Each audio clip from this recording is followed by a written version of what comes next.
महसुस गर्न सक्छौँ अनि सामने सार्न पाउनु भएन सामने सार्नु भयो भने चाहिँ सम्पूर्ण मित्रहरूलाई हार्दिक नमस्कार छ मित्रहरू। यो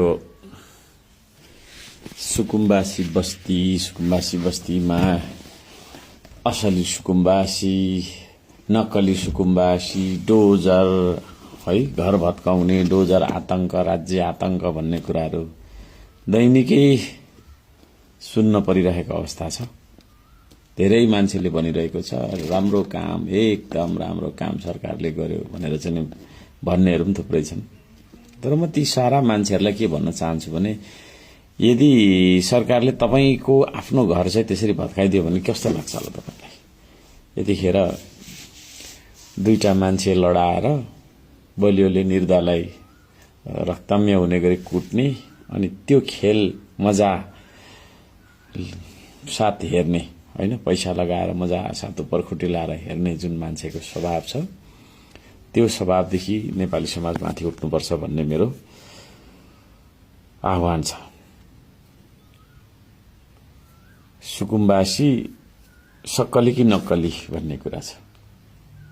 कोही मान्छे पनि राम्रो ठाउँ हुँदै हैन राम्रो ठाउँ हुँदै नराम्रो ठाउँमा गएर नदी किनारामा गनाउने हैन नदीको छेउमा टहरा लगाएर सानोतिनो जत्रै भए पनि कटेरा बनाएर बस्ने भन्ने खालको रहर कसैलाई पनि हुन्छ जस्तो मलाई चाहिँ लाग्दैन हैन। बजारको घर छोडेर पर जंगलको छेउमा खोलाको छेउमा भिरको डिलमा खोलाको डिलमा घर बनाएर बस्ने रहर कसैलाई हुन्छ जस्तो मलाई लाग्दैन। त्यसो भएको कारणले गर्दाखेरि ती मानिसहरू जो मानिसहरू त्यहाँ बसिरहेका छन् ती मानिसहरूको संरक्षण गर्न सक्नुपर्छ सरकारले।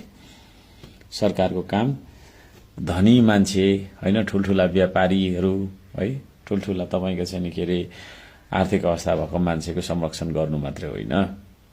खासमा त सरकारको काम भनेको त गरिब दुखी निमुखा सोझा सिधा जो बोल्न सक्दैनन् जो हिँड्न सक्दैनन् जो चाहिँ आर्थिक अवस्थामा हैन सबल छैनन् त्यस्ता मान्छेहरूलाई सहयोग गर्ने काम चाहिँ सरकारको पहिलो कर्तव्य हो।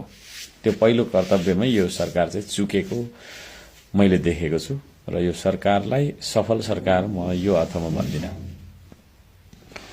अब दशकौं पहिला मान्छेले घर बनाए सरकारी जग्गामै भए पनि बनाए घर बनाए त्यतिखेरको तत्कालीन सरकारले कुनै किसिमको एक्सन लिन सकेन जसको कारणले गर्दाखेरि घर बनाए लगानी गरिसके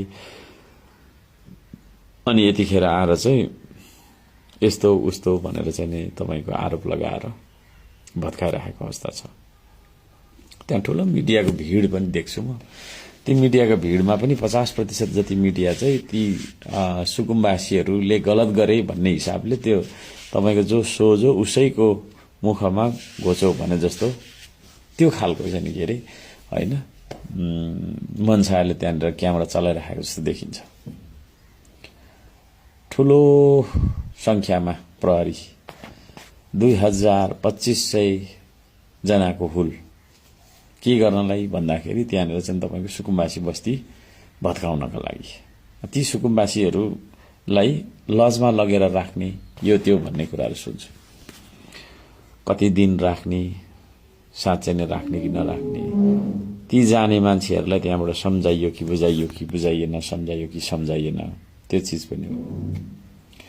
अब सरकारको काम हुन्छ सुकुम्बासीहरू मात्रै नभएर भुटानी शरणार्थी जस्ता शरणार्थीहरूलाई तपाईको चाहिँ व्यवस्थापन गर्ने काम पनि सरकारको हुन्छ। त्यस्तोमा सरकारले सोच्छ होला त। अब सुकुम्बासी बस्तीको त त्यो खालको चाहिँ नि के रे हैन गति गरिदिन्छ भने जो मान्छे चाहिँ यो देशकै होइन शरण लिएर कुनै कालखण्डमा उसको आफ्नो के रे तपाईको चाहिँ नि देशमा द्वन्द्वको शिकार भएर शरण लिँदै आएको छ र जो चाहिँ तपाईको 3 दशक 4 दशकदेखि नेपालमा बसिरहेको छ त्यस्ता मान्छेहरूको हक अधिकारको लागि सरकारले के सोच्ला त सोच्ला ती कुराहरू छन्। त्यसो भएको कारणले सबैजनालाई म भन्न चाहन्छु यी सब सारा कुराहरू जनताले मूल्याङ्कन गरेर बस्नुपर्छ। मैले पहिला धेरै भनेको पनि हो। गरिब दुखी किसान मजदुरको फेभरमा हुँदैन है यो सरकार, हुँदैन यस्तो खालको भनेर भन्दाखेरि अब बुझ्नु भएन। अहिले अलिअलि पछुतो त भइराखेको होला, तर सुनि चेत्नु, पढी चेत्नु, देखि चेत्नु होइन, पढी नचेत्नु, पढेर चेतना आएको के काम, पछुतो मात्रै हुन्छ भनेर मैले पहिला भन्दाखेरि बुझेनन् धेरैले। अहिले पनि धेरैले कुरा बुझिरहेको छैन।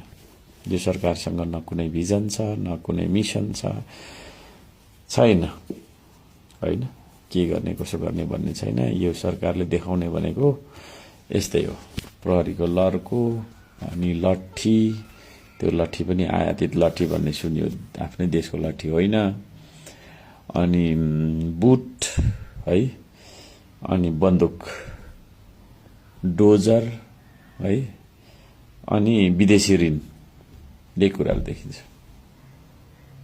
र अहिले भर्खरै आएको छ, अब अमेरिकी सेनाले नेपाली सेनाले 100 मिलियन बराबरको हेलिकप्टर लगायतका चाहिने केही कुराहरू दिने भन्ने आयो होइन। यो एसपीपीसँग सम्बन्धित कुराहरू हुन सक्छ, यो चीज छ।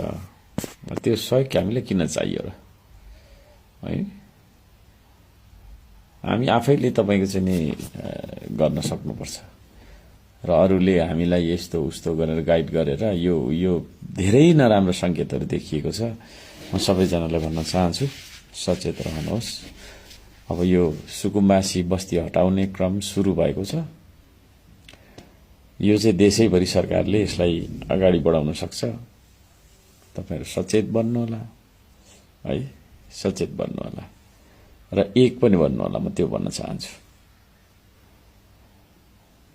सरकारको जग्गा भन्ने छ, सक्यो भने सबैलाई सरकारी जग्गा बनाइदिँदा पनि हुन्थ्यो हैन।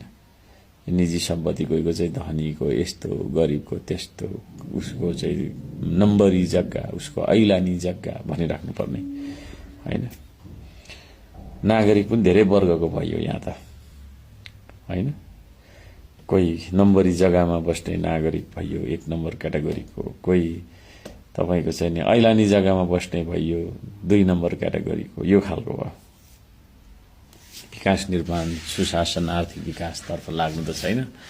आर्थिक विकासको नाममा के गर्ने हो त भन्दाखेरि केही छैन हो। मरी दुःख गरेर वर्षौं लगाएर बनाएको टहरा पनि चाहिँ नि धेरै 5000 प्रहरी आएर गडप है, लठी र बन्दुक देखाएर तर्साएर यत्रा मानिसहरूको लागि हैन।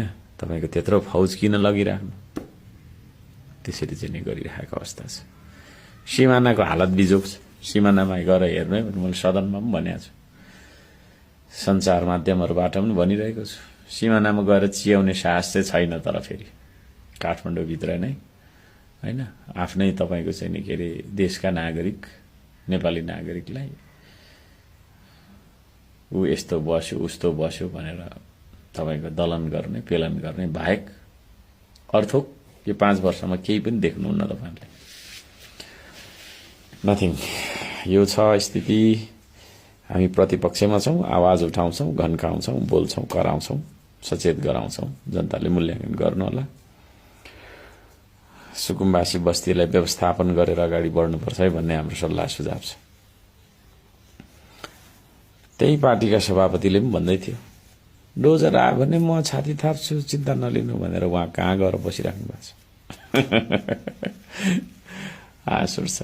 हुँदैन। मैले भनेको थिएँ पहिला मर्निङ सोच द डे, मैले धेरै भनेको थिएँ। अब तर जति समय बित्दै जान्छ त्यतिहरुको साम्पाङको कुराहरू सही रहेछ भन्ने कुरा तपाईहरुलाई याद आउँदै जान्छ। यो पनि छ। धेरै भन्दिनँ, तपाईहरुले बुझ्ने कुराहरू छन्। सबैको जय होस् भन्ने कामनाका साथ छोटो यो क्लिपबाट अहिलेलाई बिदा भयो। नमस्ते छ। जय होस् सबैको।